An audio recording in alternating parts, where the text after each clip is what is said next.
everybody. We're here with the author of Firestorm, Jacob Soboroff. You were here a year ago to talk about the wildfires in your hometown of Pacific Palisades.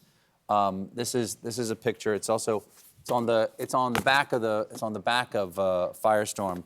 This is you, very close to your childhood home. In Pacific Palisades, and now, as I said earlier, you have the new book, Firestorm: The Great Los Angeles Fires in America's New Age of Disaster.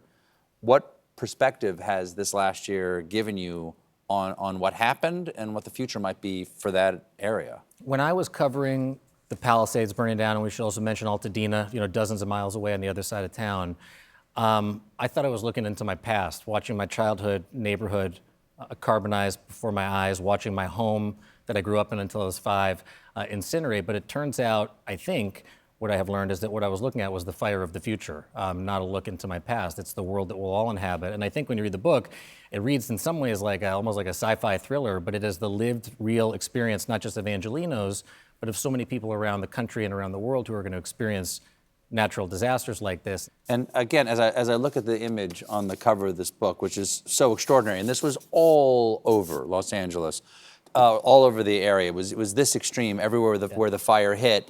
Remind us now, a year later, because I think we've lost perspective on this. How big were these fires? How large was this destruction? Enormous. 16,000 structures burned. 31 people died as a direct result of the flames. They say maybe 400 with excess mortality, not the direct connection to the fires themselves.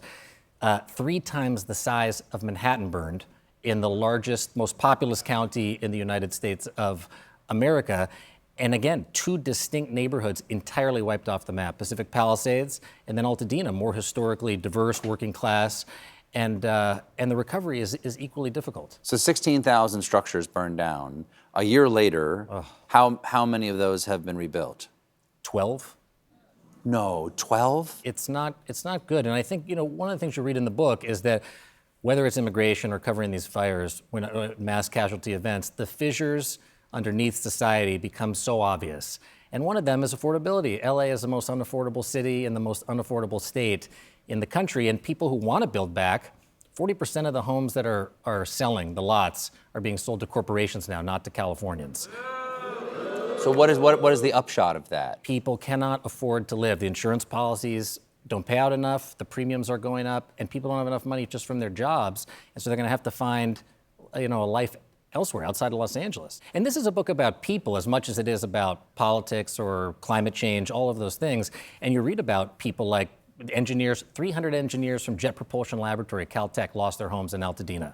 You'll read about people like Kate Hennigan, extraordinary JPL senior engineer, or Herb and Loida Wilson, her neighbor on McNally Avenue. They worked at UPS for 36 years, fell in love, and have had to move 10 times since the fire because they can't afford to stay in their home.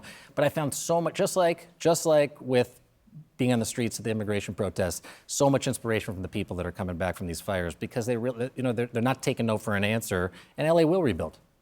Jacob, thank you so much for being here. Good to see you again. Firestorm is available now. Jacob Soboroff, everybody. We'll be right back.